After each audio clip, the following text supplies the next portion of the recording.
ماسك timaha gabdhaha timaha badan iyo gabdhaha timaha yar inta boo isticmaalayaan soo dhawaada gabdhahayga cusub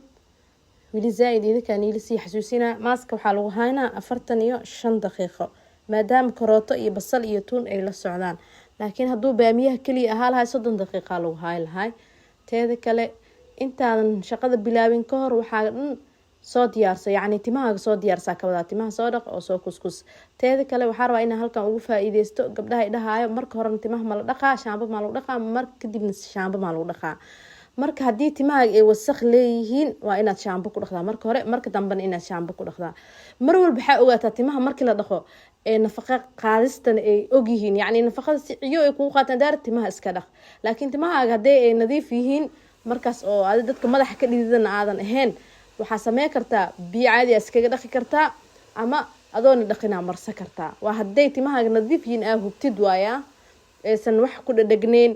marka aad iskaga fiin insha Allah teeda kale waxa ugu muhiimsan waxay tahay marka iska dhaqaysiin timaha si fiican iskaga dhaqa maxaa yeelay hadhood inay meesha isku haraana laga yaabo waxyaabaha amarsiisid saasna ay madax kaaga dhaawacaan ama xididada timaha ay dhaawacaan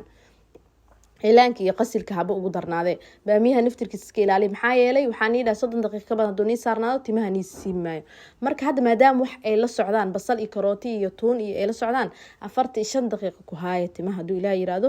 mar walba waxa sameynaysiin waxa xasuustiin inaad saliid ku darsataan marka hore si aadan u iloowin saliida meesha soo dhigo yani faa'iido badan ku jirto inaad saliid wax walba aad sameysanaysid ku darsatid teeda kale waxa fahmaysaan isoo waca maxaa yeelay fariimaha aad u tiro badan marka wicitaanka roon